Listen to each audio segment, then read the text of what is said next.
Guys, welcome back to my YouTube channel. आज की इस वीडियो में हम क्लास फोर्थ का लास्ट चैप्टर करने वाले हैं। या यू हर्ड इट राइट।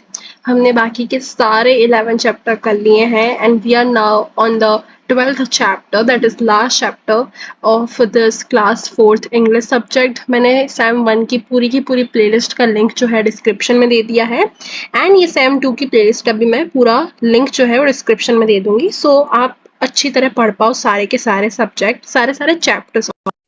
तो चलिए स्टार्ट करते हैं इस लास्ट चैप्टर को। ये चैप्टर थोड़ा सा बड़ा होने वाला है, लेकिन हम ट्राई करेंगे कि हम सारी चीजों को अच्छी तरह डिस्कस करेंगे। तो चलिए स्टार्ट करते हैं।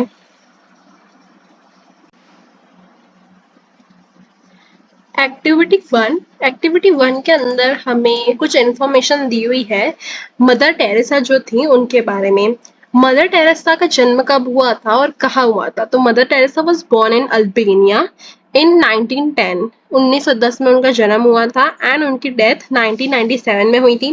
उनका रियल नाम जो है वो मदर टेरेसा नहीं था, उनका रियल नाम था एग्नेस गोंसा बोशिंग क्यू। ये उनका रियल नाम था।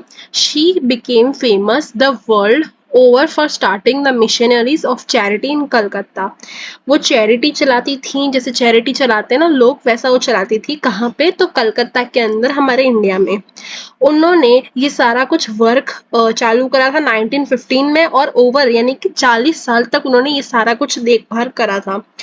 वो ज्यादातर पीपल के लिए काम करती थी। पीपल के लिए मतलब समाज सेवा करती थी। वो पुअर, जो गरीब लोग हैं, उनका ध्यान रखती थी। जो बीमार रहते हैं, ऑर्फन्स, डाइंग, इन सारे लोगों को जो भी प्रॉब्लम आती थी उनका ये हेल्प करती थी बेसिकली। और ये ह्यूमैनिटेरियन वर्क करती थी। इसी के कारण इनको नोबेल प्राइज भी मिला था on 1979। She was an international symbol of charity. वो सिर्फ इंडिया में ही नहीं, बहुत अलग अलग जगह ऐसे सारी चैरिटी वाले काम करती थी, तो उनको इंटरनेशनल सिंबल भी एक उनकी पहचान भी हो गई थी इसी से। Visiting many countries to help poor children. बहुत ज़्यादा अलग अलग कंट्री वो घूमती थी एंड छोटे छोटे बच्चों की, पुअर चिल्ड्रंस की हेल्प करा करती थी वो। An international survey ranked her as the most admired person of the 20th century. An international survey, एक इंटरनेशनल सर्वे हुआ था, उसके दौरान इनको रैंक मिला था। किस किस बारे में रैंक था? तो इनको मोस्ट एडमायर यानी कि लोग जिनको बहुत चाहते थे, वैसा इनको एक सर्वे के दौरान एक प्राइज या बोलो एक उनको रैंक मिला था। कब? तो 20 सेंचुरी के अंदर। ये जो हमने अभी पैराग्राफ पढ़ा, इसी के आधार पर हमें कुछ क्वेश्चन आंसर दिए हैं, तो उसका हम पढ़ लेते हैं एक बार। मैंने आप लोगों के लिए पहले से ही लिख दिए आंसर, देखो। Right 4 points about mother Teresa. 4 point ऐसे बताओ मदर टेरेसा के बारे में। तो हम क्या लिख सकते हैं? हम ये लिख सकते हैं कि मदर टेरेसा को वर्ल्ड की मदर बोला जाता था। She is known across the world as mother. Mother क्यों? क्योंकि वो अपने बच्चों का, गरीब बच्चे हैं, दूसरे लोग जो हैं जिनकी फाइनेंशियल कंडीशन अच्छी नहीं है, उनको हेल्प करा करती थी, इसलिए उनको मदर का टैग दिया था। She was born on August 26, 1910 in Skopje, Macedonia, but move to India. उनका जन्म इंडिया में नहीं हुआ था, मैकेडोनिया में उनका जन्म हुआ था, लेकिन उन्होंने इंडिया आके समाज सेवा करने का सोचा। जब वो 18 साल की थी, तब से वो इंडिया मूव कर चुकी थी। She was a non Indian, वो हिंदुस्तानी नहीं थी। After knowing about the serving and pain of people in India, she decided to start a mission to serve and help the poor and helpless people. जब उनको मालूम चला कि India के हालात कैसे हैं या फिर कैसे लोग यहाँ पे पेन से, सफरिंग से, पेन हो रहा है लोगों को, पोवर्टी बहुत ज्यादा है, तो इन्होंने सोचा कि मैं एक मिशन चलाती हूँ जिसके अंदर मैं पुअर एंड हेल्पलेस पीपल को, जिसका कोई नहीं है, उनको हेल्प करूंगी। तो ये हमारी मदर टेरेसा ने सोचा था। अब आता है second question, which award was given to Mother Teresa and why? कौन सा अवार्ड हमारी मदर टेरेसा को मिला था और क्यों, उसका रीजन बताना है। इन 1979 she received the Nobel Peace Prize for her humanitarian work, and the following year the Indian government conferred on her the Bharat Ratna, the country's highest civilian honor.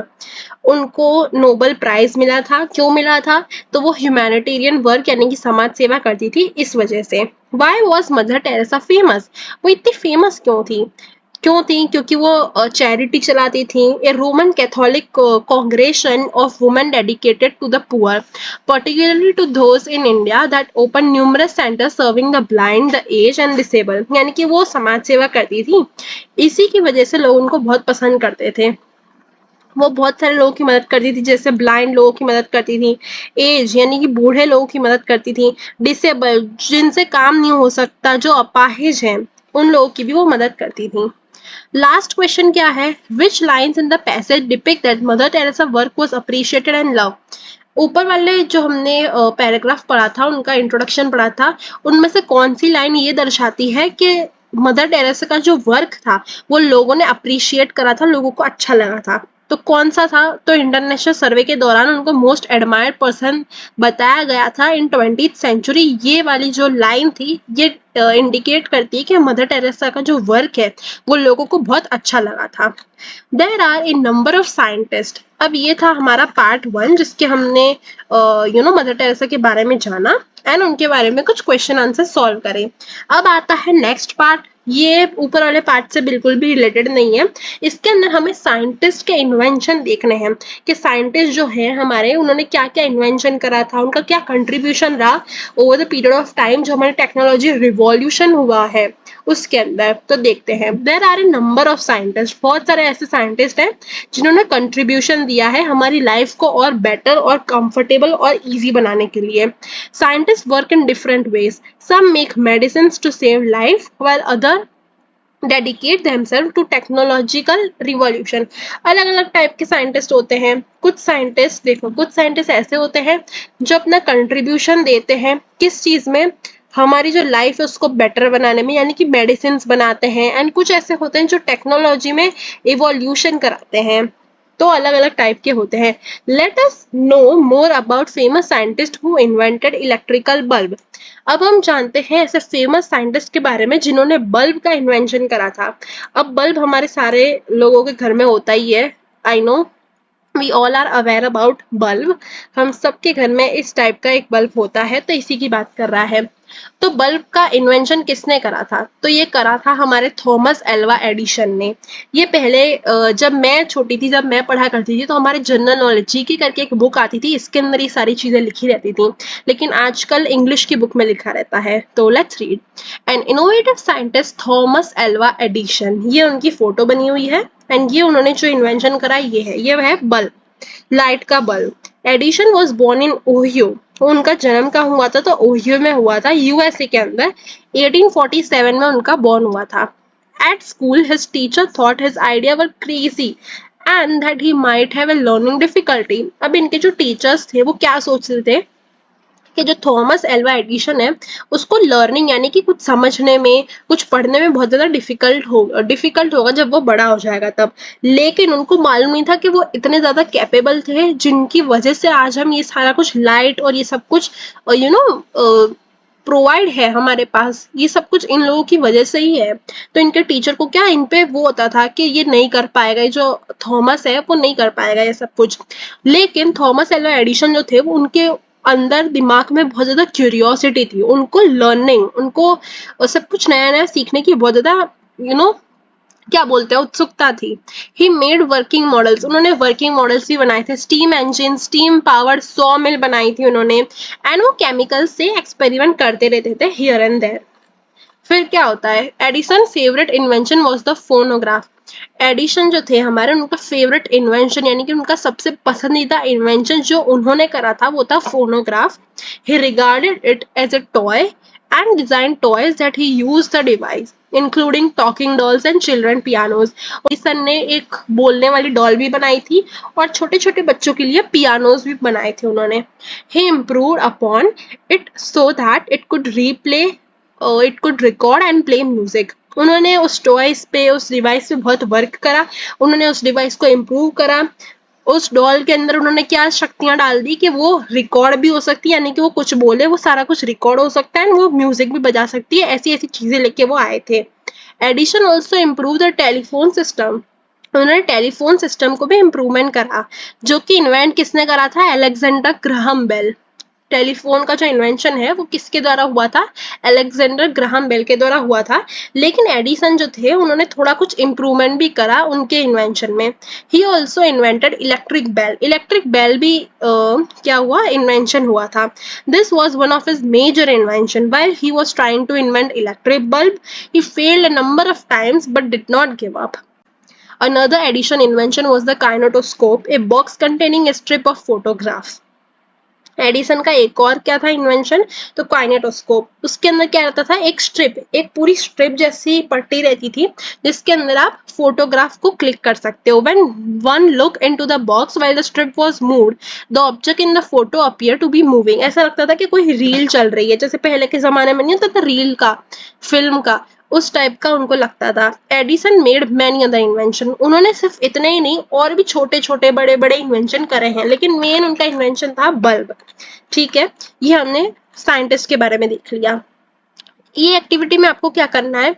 आपके favourite scientist के बारे में लिखना है and उन्होंने कौन सा invention करा, उनका क्या कंट्रीब्यूशन रहा उसके टुवर्ड्स, ये आपको बताना है एंड यहाँ पे उनकी फोटो भी चिपकानी है।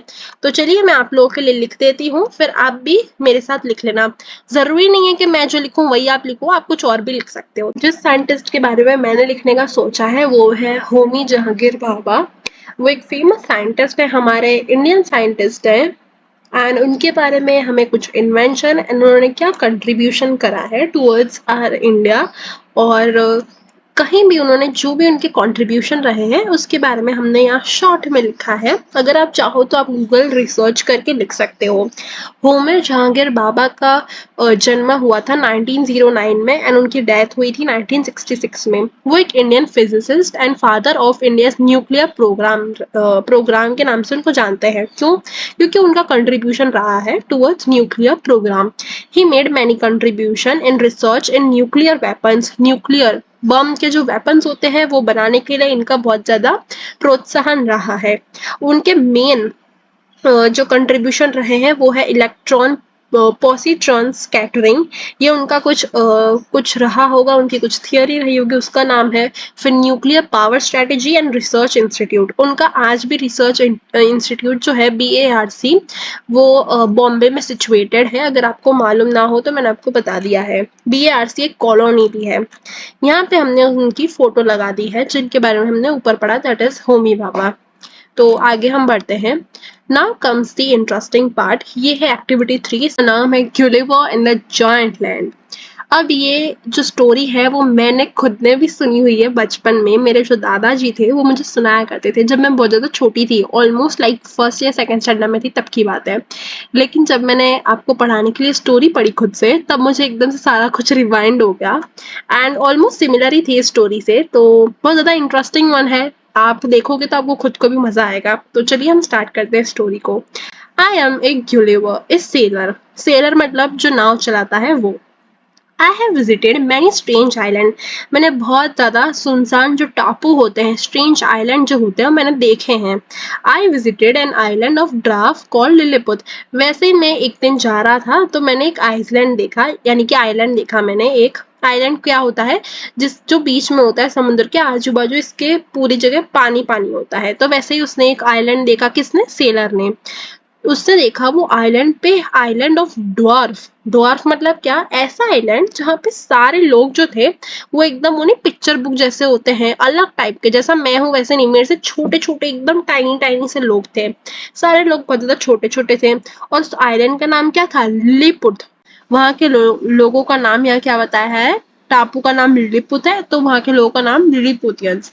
Then I landed on an island of giant where I was a dwarf. यहाँ पे सेकेंड सीन बताया है कि जैसे मैंने पहले फर्स्ट आइलैंड पे गया था तो मैं सबसे बड़ा दिख रहा था उन छोटे लोगों में से। लेकिन जब मैं दूसरे आइलैंड पे गया जो दूर पे था, थोड़ी दूर पे था, तो वहां मैंने क्या देखा कि बाकी जितने भी लोग हैं वो मेरे से बड़े हैं और मैं एक ड्वार्फ जैसा दिख रहा हूँ, यानी कि मैं उन सब लोगों में से बोना दिख रहा हूँ। Let me tell you about my experience about the island of giant. यानी कि अब हम आइलैंड, ये जो सेकंड वाले जो आइलैंड पे वो गया था जहाँ पे वो एकदम छोटा दिख रहा था, उसके बारे में, उसका एक्सपीरियंस जो रहा था उसके बारे में हम यहाँ देखने वाले हैं। I was trying to find a gap in the hedge when I discovered one of the giant in the field walking towards the fence. यानी कि मैं जो छोटी छोटी झाड़ियां होती हैं उसमें से बीच में से निकलने का ट्राई कर रहा था जब तक मुझे कोई देख ना ले। जैसे ही कोई मुझे देखेगा तो मुझे भागना पड़ेगा, इसकी वजह से मैं धीरे धीरे धीरे करके बाहर निकलने का ट्राई कर रहा था और मुझे बहुत ज्यादा डर भी लग रहा था क्योंकि बाकी सारे लोग मेरे से बहुत ज्यादा बड़े थे। It sounded like thunder. तो अब क्या होता है, वहां सामने से एक आदमी जो होता है वो उसके पास आ रहा होता है। जैसे ही वो छुपने का ट्राई करता है वो आदमी उसे देख लेता है और वो आदमी ने उसको पकड़ के अपने हाथ में ले लिया, जैसे आप इधर देख पा रहे हो ना। ये देखो, ये एक आदमी है बड़ा सा और ये जो सेलर है वो खुद है। तो ये बड़े वाले आदमी ने सेलर को हाथ में ले लिया, तो इतनी जोर जोर से चिल्ला रहा था वो, बचाओ बचाओ ऐसा करके। तो जो बड़ा वाला आदमी था उसने अपने दूसरे साथियों को बुलाया, उसने इतनी जोर की आवाज में बुलाया तो ऐसा उसको लग रहा था जैसे बादल में से बिजलियां कड़क रही हो। ऐसा किसको लग रहा था? ये छोटे वाले सेलर को, हमारे ग्यूलीवर को। I was struck with fear and ran to hide myself. He called in a voice much louder than trumpet. It sounded like thunder. यानी कि बिजली की आवाज जो होती है ना, कड़कड़ कड़कड़, उस टाइप की इतनी तेज आवाज लग रही थी। तो क्या हुआ, इसके जो दोस्त थे, ग्यूलीवर को जिस आदमी ने पकड़ के रखा था उसके 7 दोस्त थे, उसने उसको 7 मॉन्स्टर जैसा बोला है। क्यों? क्योंकि उससे ग्यूलीवर से साइज में बहुत ज्यादा बड़े थे। 7 monster like him came towards the field ready to reap the corn. इसी के जैसे, इस बड़े आदमी के जैसे ही 7 और लोग आए। क्यों? क्योंकि वहां पे उनकी फसल हो रही थी, कॉर्न हो रहा था, भुट्टा हो रहा था, उसको रीप करने के लिए। They carried A ripping hook. Ripping hook उन्होंने कैरी करके रखा था। जितने भी 7 जो मॉन्स्टर जिसको बताया गया है, उन्होंने बड़े बड़े से लग रहे थे क्योंकि वो उनका साइज ही बहुत बड़ा था। हथियार तो नहीं कहूंगी, लेकिन कॉर्न को जो रीप करने के लिए, जो उखाड़ने के लिए हथियार होते हैं फार्मिंग में, उसकी बात कर रहा है। When one of the reaper approached where I lay hidden, I screamed as loud as I could. अब क्या होता है, जहाँ पे वो छोटा सा जो था हमारा ग्यूलीवर वो छुपा हुआ था, तो वहां पे एक इंसान ने उसको देख लिया और जैसे ही वो बड़े इंसान ने उसको देखा तो ग्यूलीवर जोर जोर से चिल्लाने लगा। The creature stopped reaping, picked me up between his thumb and forefinger and brought me close to his eyes 60 feet above the ground. अब क्या होता है, ये जो था उसने इसको देख लिया था, बड़े वाले ने इस ग्यूलीवर को देख लिया, तो उसने एकदम से इसको उठाया, हमारे ग्यूलीवर को जो सेलर था, और उसको एकदम आंख के पास से जाके देख रहा था क्योंकि वो इतना छोटू सा दिख रहा था उसके सामने। तो उसने देखा कि क्या चीज क्या है। He looked at me with curiosity and blew my hair aside to get a better view of my face. अब वो बड़े वाले राक्षस ने क्या करा, बड़े वाले इंसान ने क्या करा, जो ड्वार्फ था उसका, उसके फेस पे क्या बाल आ गए थे आगे, तो उसको दिख नहीं रहा था उसका चेहरा प्रॉपर्ली। तो उसने फूंक मारी तो उसके बाल उड़े एंड देन उसने क्लियर व्यू देखा कि कैसा वो दिखता है छोटू सा हमारा seller. He called his friend and gently place me on the ground. उसने अपने दोस्तों को बुलाया और मुझे वहां ग्राउंड में धीरे से जेंटली रख दिया। They all sat on the ground to take a good look at me. उसके जितने भी दोस्त थे सब आसपास मेरे बैठ गए, मुझे ध्यान से देख रहे थे। I walked slowly backward and forward, pull off my hat and made a low bow towards the farmer. मैं थोड़ा आगे गया, थोड़ा स्टेप, एंड थोड़ा पीछे गया, थोड़े स्टेप, एंड मैंने अपनी हैट उतार के उन लोगों को सलाम करा, जितने भी फार्मर्स थे वहां पे। I tried to speak them loudly in several languages. जो छोटू सा हमारा ड्वार्फ था, हमारा सेलर, उसने अलग अलग भाषा में कम्युनिकेट करने का ट्राई करा, लेकिन प्रॉब्लम ये आ रही थी कि वो जितना जोर से बोल रहा था, कितना वो जोर से बोल रहा था, जो उसकी आवाज थी वो उनके कानों तक नहीं पहुंच पा रही थी क्योंकि वो बहुत ज्यादा छोटा था और बाकी के लोग बहुत बड़े थे, तो उसकी बहुत लाउड आवाज भी उनके लिए बहुत स्लो थी। The farmer took me to his house. तो एक उनमें से जो फार्मर था उसने अपने घर पे ले गया इस सेलर को, एंड उसने डिस्टेंस पे थोड़ी सी दूर पे एक डाइनिंग टेबल रखी हुई थी जो कि फ्लोर से 30 फीट ऊंची थी, उसने उस पे रख दिया मुझे। Dinner was brought for the farmer in a dish which was 10 feet in diameter. तो अब क्या होता है, थोड़ी देर बाद जो फार्मर अपने घर पे लेके आया था छोटे से इंसान को, उसके घर पे खाना बन रहा था। अब उसने उसके घर पे डिश आई और उसने ड्वार्फ ने देखा कि कितनी बड़ी डिश है, क्योंकि उसके लिए तो सब कुछ बड़ा ही होगा, सब कुछ उसके लिए एनलार्ज ही था। The farmer wife crumbled some bread and place it before me. मुझे खाने के लिए उसकी वाइफ जो थी फार्मर की, उसने थोड़े से ब्रेड के क्रम्बल यानी कि टुकड़े करे और मुझे खाने के लिए दिए। In the middle of the dinner I heard a noise behind. थोड़ी देर बाद डिनर के समय मैंने पीछे मेरे कानों में कुछ आवाज सी आ रही थी, और वो आवाज किसकी थी? वो एक बिल्ली की थी जो कि परिंग कर रही थी, यानी कि थोड़ी सी घुर्रा रही थी। और वो बिल्ली एक ऑक्स यानी कि एक बैल से 10 गुना ज्यादा बड़ी दिख रही थी मुझे। The farmer wife was stroking him, जो फार्मर की वाइफ थी उसको हाथ से वो सहला रही थी। Then enter the farmer 1 year old son in the arms of a lady. अब फार्मर का 1 साल का जो बच्चा है वो इस लेडी के हाथ में था। वो लेडी फार्मर के बच्चे को सामने लेके आ रही थी, और उस छोटे बच्चे ने जैसे ही मुझे देखा तो मुझे ग्रैब करा, यानी कि मुझे पकड़ा और अपने मुंह में डालने लगा। उसको लगा कि कोई खिलौना या कुछ है, उस छोटे बेबी को ऐसा लगा। आई शाउटेड, वो जो ग्युलीवर था उसको अपनी जान बचाने के लिए बहुत जोर जोर से चिल्लाने लगा, और बेबी डर के मारे उसने मुझे छोड़ दिया एकदम से, और मुझे छोड़ दिया। अब होता क्या है, जो टेबल थी वो जैसे उसने पहले बताया 30 फीट ऊंची थी उसके हिसाब से, तो वो नीचे गिरता तो एकदम वो मर जाता या कुछ हो जाता उसको इंजरी। लेकिन अब क्या होता है, ये जो फार्मर की वाइफ होती है तो वो क्या करती है, एक पेपर सा, एक टॉवेल सा जो होता है हैंकरचिफ, उसने नीचे रख दिया था जमीन पे जिससे उसको कुछ लगे नहीं। I would have broken my neck, उसके जो गर्दन है वो टूट सकती थी, जो क्यूलिवर है उसकी। लेकिन if the mother had not held her apron under मी, उनका जो एप्रन था वो उन्होंने एकदम से जो हैंकरचिफ टाइप का था वो उन्होंने फ्लोर पे रख दिया जिससे उसकी जान बच गई। Later she put me on her own bed and cover me with clean white handkerchief, तो ऐसे उसकी जान बच जाती है। बेबी क्या होता है, डर के मारे एकदम से उसको छोड़ देता है तो वो गिरते गिरते बच गया। I sleep dreaming of my home, my wife and my children. ऐसे ही अब उसको क्या होता है, थोड़ी देर जो उसकी वाइफ थी, फार्मर की वाइफ, उसके कमरे में भेज दिया जाता है जिससे वो आराम करे थोड़ी देर। तो वो ड्रीम कर रहा था अपने होम के बारे में, अपने पुराना जो उसका घर था उसके बारे में वो सोच रहा था, उसकी वाइफ के बारे में, उसके छोटे छोटे जो बच्चे थे उसके बारे में वो सोच रहा था। कौन? तो वो ये ग्यूलिवर। एंड ऐसे ही हमारी ये स्टोरी जो है, जो कि एक एक्सट्रैक्ट ली हुई है जोनाथन स्विफ्ट की ग्युलिवर ट्रैवल नाम की एक बुक है उसके अंदर से।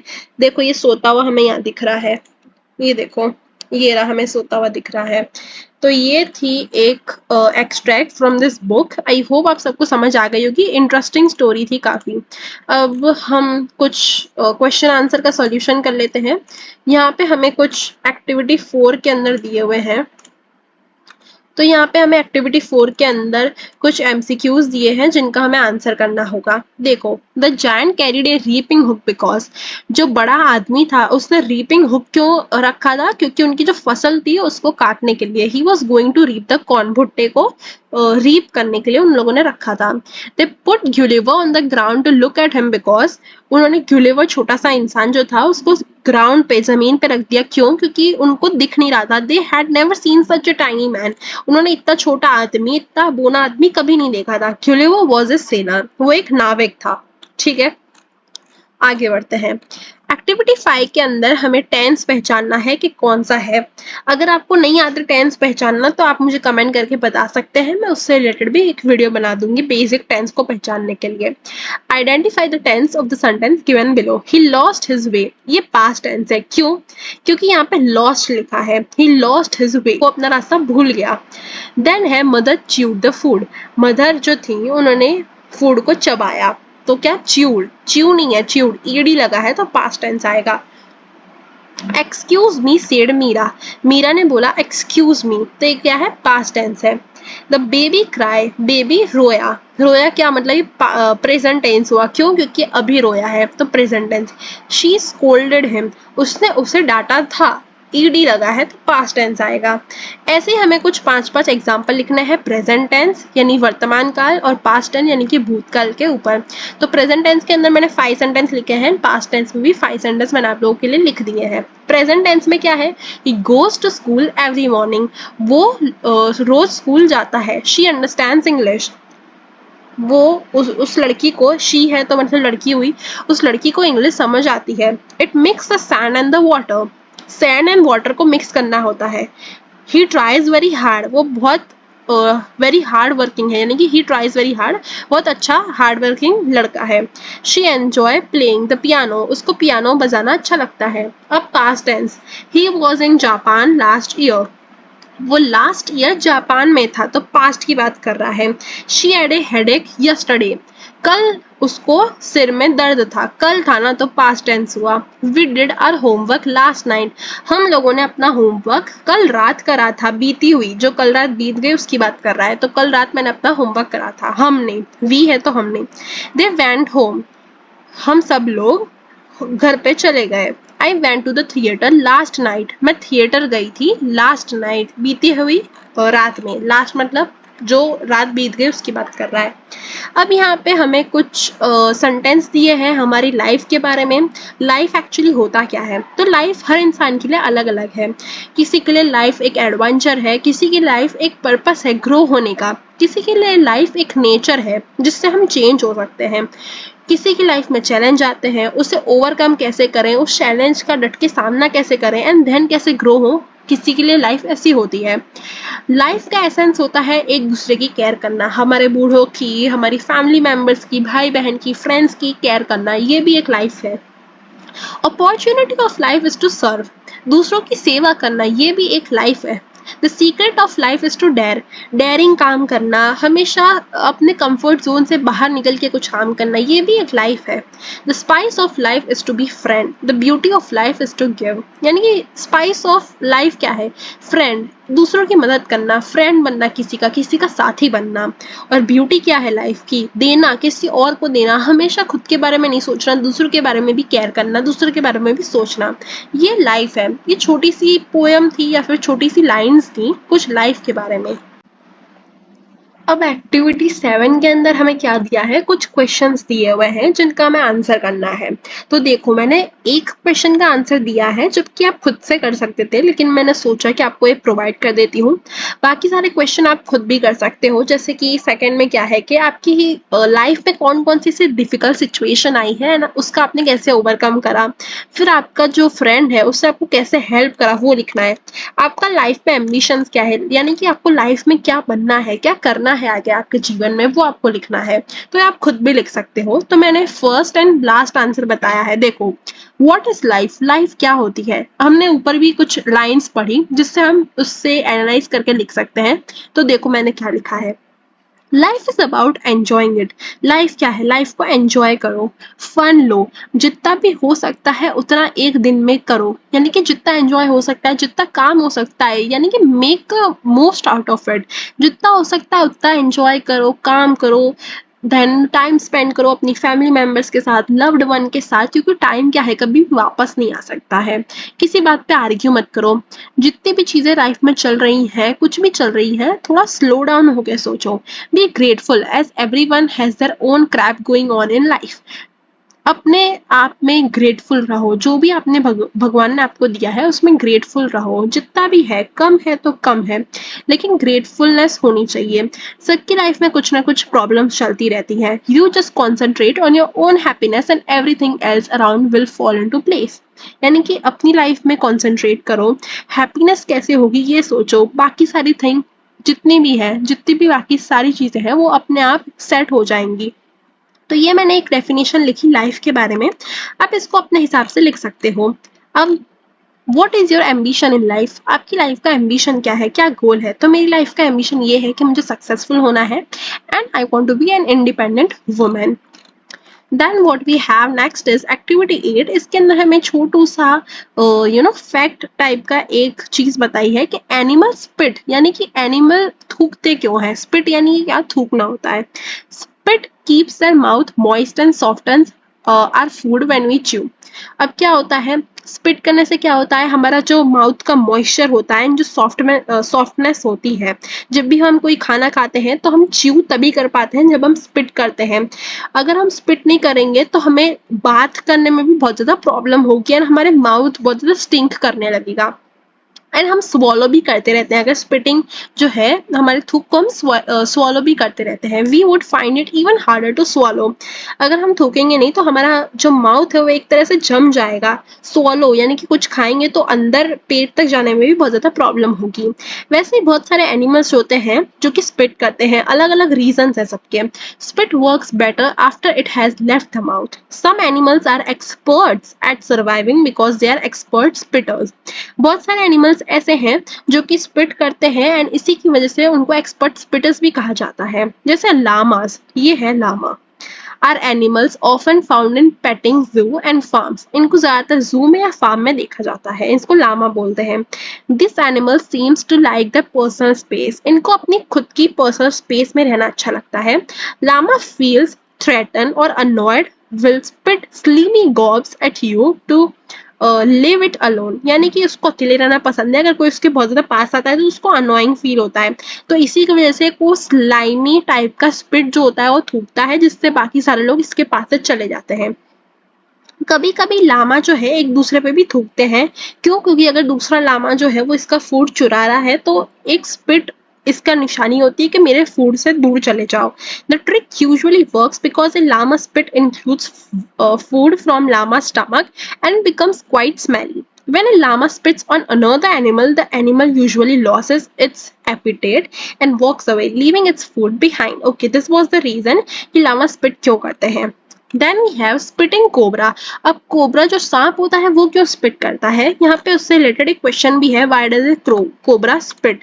तो ये मैंने फर्स्ट यहाँ लिख दिया है, यानी कि इस क्वेश्चन का ये आंसर है, यहाँ से लेके यहाँ तक जो भी मैंने पर्पल कलर से यहाँ हाईलाइट करा है ना, वो इस क्वेश्चन का आंसर है। तो देखो, कोबरा क्यों स्पिट करते हैं, इनको एक्सपर्ट क्यों बोला जाता है, तो वो पॉइजनस वेनम छोड़ते हैं जब भी वो स्पिट करते हैं तब, एंड खुद को प्रोटेक्ट करने के लिए भी स्पिट करते हैं। साइंटिस्ट ने ऐसा खोजा भी है कि जब भी कोई कोबरा किसी दूसरे एनिमल को स्पिट करता है तो उसकी आंख में अगर वेनम चला जाए, कोबरा का जो वेनम है वो चला जाए, तो टेरिबल पेन करता है उस दूसरे एनिमल की आईज में, एंड वो दूसरा एनिमल जो है वो ब्लाइंड तक हो सकता है। तो स्नेक जो है उसको भागने का मौका मिल जाता है अगर कोई बड़ा एनिमल इस पे अटैक करता है। तो spitting is consider to be rude behaviour.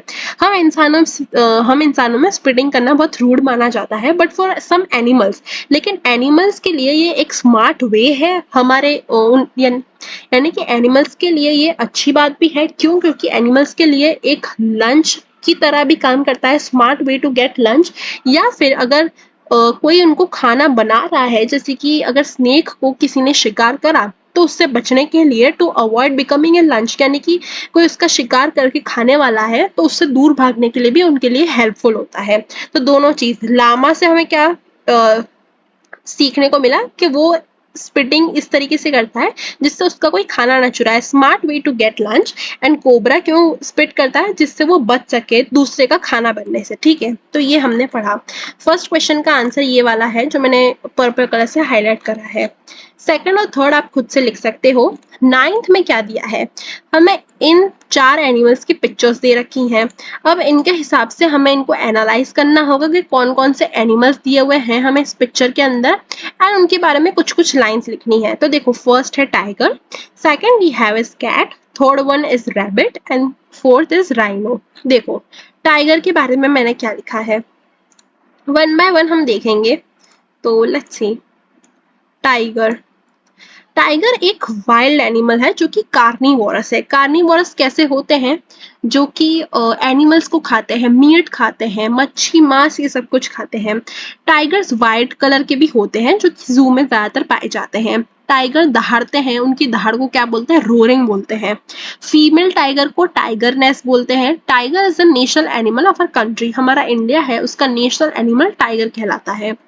ये था हमारे टाइगर के बारे में। अब next, the animal which we have is cat. कितनी छोटू सी क्यूट सी लग रही है। अब हम देखते हैं कैट के बारे में। तो देखो, कैट एक डोमेस्टिक एनिमल है, यानी कि घर बार में भी लोग कैट को पालते हैं। कैट बहुत ज्यादा ब्यूटीफुल होती है एंड फ्रेंडली होती है, सब लोगों के पास इजीली चली जाती है। They are very good at hunting rats and snake, वो चूहों को और स्नेक को पकड़ने में बहुत अच्छी रहती है। कैट की 2 आंखें होती हैं एंड छोटी सी नोज होती है, 2 perky ears and 4 legs and tail, उनके 4 पैर होते हैं, छोटी सी नाक होती है एंड टेल भी होती है कैट की। Then third one is rabbit. Rabbit कैसा होता है, तो टाइनी एंड फरी सा होता है, पॉपुलरली नोन एज बनीज, उनको उसको बनी भी बोलते हैं। रैबिट बिलोंग टू लेगोमॉर्फा ऑर्डर, लेगोमॉर्फा एक टाइप का ऑर्डर होता है। Rabbits can move their eyes 360 degree, rabbit की जो आईज है वो 360 डिग्री यानी पूरी घूम सकती हैं। Rabbit have a sharp front teeth to cut thick vegetables and leaves, rabbit जो होता है उनके यहाँ पे दांत जो होते हैं यहाँ पे बहुत ज्यादा एकदम नोकीले शार्प फ्रंट टीथ होते हैं, जैसे हम इंसानों में भी बोलते हैं ना कि इसके तो रैबिट टाइप के दांत हैं, एकदम आगे से नोकीले वैम्पायर टाइप के। Their body is covered in thick and soft fur making them look adorable, यानी कि इनके जो फर होते हैं बहुत ज्यादा सॉफ्ट एंड क्यूट से होते हैं, इसी की वजह से वो बहुत ज्यादा क्यूट एंड अडोरेबल लगते हैं। And lastly, the the animal which we are going to study is about rhino. Rhino जिसके ऊपर ऐसी एक सींग सी होती है, एक थॉर्न सा होता है, ये जो ज्यादातर मिट्टी में रहते हैं। Muddy baths. Rhino wallow in mud to cool down and protect the skin from parasites. Parasites यानी कि क्या, जो रात में उड़ते हैं जैसे चमगादड़, इन सारे स्नेक, इन सारे लोगों से बचने के लिए वो ज्यादातर मड में रहते हैं, मिट्टी में रहते हैं, कूल रहते हैं वो इससे। Rhino once roamed many places throughout Europe. ज्यादातर वो यूरोप, एशिया और अफ्रीका के जंगलों में पाए जाते हैं। And were known too early Europeans who depicted them in cave paintings. Cave paintings यानी कि पहले के जमाने में पेंटिंग्स जो हुआ करती थी, इससे उनको मालूम चला था यूरोपियंस को कि राइनो जैसी भी कुछ चीज होती है। At the beginning of 20th century 5 lakh rhinos roamed Africa and Asia. By 1970 rhino number dropped to 70,000 and today around 27,000 rhinos remain in the wild. यानी कि धीरे धीरे करके राइनो की जो संख्या है वो कम होने लगी है। थोड़े आने वाले सालों में हो भी सकता है कि वो एक्सटेंड हो जाए, यानी कि हमारी धरती पर रहे भी नहीं। तो हमें इसका ध्यान रखना है कि ये वाले जो एनिमल्स हैं वो धीरे धीरे करके डिपिक्ट होने लगे हैं, बहुत ज्यादा कम होने लगे हैं। So we have to take care of them. Then we have activity 10। Activity 10 के अंदर हमें कुछ ऊपर वर्ड्स दे रखे होंगे जैसे ग्लैड, स्कैम्पर, एब्जर।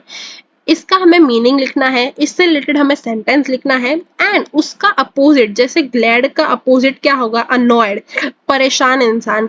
एंड उससे रिलेटेड हमें सेंटेंस बनाना है। ठीक है, समझ गए? इसके हिसाब से आप डिक्शनरी भी यूज कर सकते हो अगर आपको किसी में भी प्रॉब्लम आ रही है तो। ठीक है, ग्लैड, ग्लैड मतलब क्या होता है, किसी भी चीज के लिए ग्रेटफुल होना। जैसे कि I am so glad you came, मैं बहुत ज्यादा ग्रेटफुल हूँ कि तुम मेरे घर आए आज।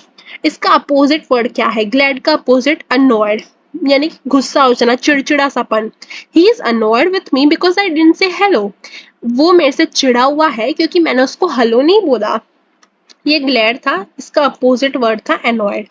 अब आता है स्कैम्पर। स्कैम्पर मतलब टू मूव इन हरी, यानी कि जल्दी जल्दी कहीं जाना। Kids were scampering around the yard. जो बच्चे थे वो जल्दी जल्दी कहीं यार्ड पे जा रहे थे। यार्ड यानी कि गार्डन टाइप का एरिया।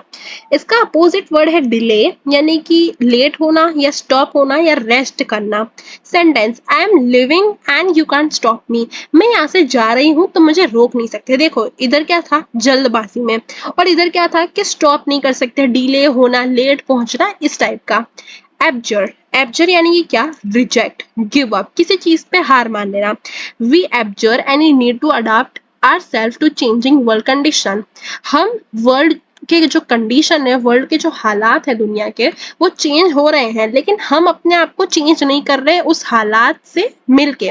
यानी कि जैसे लेट्स सपोज ग्लोबल वार्मिंग बढ़ता जा रहा है, लेकिन हम फिर भी सुधर नहीं रहे। हम उस चेंज के हिसाब से हम चेंज नहीं हो रहे। हम ये नहीं सोच रहे कि हम कम प्लास्टिक यूज करें या फिर कम ट्रीज को कट करें, नहीं, हम उस एनवायरनमेंट के हिसाब से चेंज नहीं हो रहे हैं, हम उस चीज को अडेप्ट नहीं कर रहे हैं। तो ये इसका क्या है, इसका सेंटेंस बन गया। मैं आपको एक होमवर्क देती हूँ कि आप इस वर्ड का, एब्जर वर्ड का अपोजिट वर्ड ढूंढ के लाओ एंड उसका सेंटेंस बना के कमेंट में लिखो। तो ये भी हमारा कंप्लीट होता है, लास्ट एक्सरसाइज थी। अब हम पढ़ लेते हैं कि हमने इस last class 4th English chapter के अंदर से क्या सीखा। तो हमने स्टोरीज पढ़ना सीखा, पीपल के बारे में जाना, जनरल अवेयरनेस हमने सीखी, फिर हमने speaking, reading, listening and comprehension skill सीखे। लर्निंग आउटकम, हमने फेमस पर्सनालिटीज के बारे में जाना, जैसे कि टेलीफोन किसने बनाया था, बल्ब किसने बनाया था, हमारी मदर टेरेसा के बारे में जाना। सोशल अवेयरनेस हमारे में जागरूक हुई। Recitation, tense, present and past tense. अगर आपको टेंस अच्छी तरह सीखना है तो आप कमेंट करके लिख सकते हैं, मैं आपके लिए वीडियो बना दूंगी। इंटरपर्सनल एंड इंट्रापर्सनल स्किल्स हमने सीखे। तो ये कुछ आज की वीडियो में हमने सीखा एंड इसी की तरह से हमारा आज का चैप्टर होता है कंप्लीट। दो इसमें स्टोरीज थी, हमने इंफॉर्मेशन जानी साइंटिस्ट के बारे में, मदर टेरेसा के बारे में हमने और भी चीजें देखी एंड बहुत ज्यादा बड़ा एंड इंटरेस्टिंग चैप्टर था। लेट अस नो मोर चैप्टर का नाम था। एंड आई होप आप सबको इस वीडियो से बहुत मजा आया होगा, समझ भी आया अच्छी तरह। एंड अगर कुछ भी डाउट हो so you can freely comment down below. I will see you guys in my next video. Till then bye bye and keep learning. अब हम क्लास 5th की इंग्लिश की वीडियो में मिलेंगे। Okay, bye.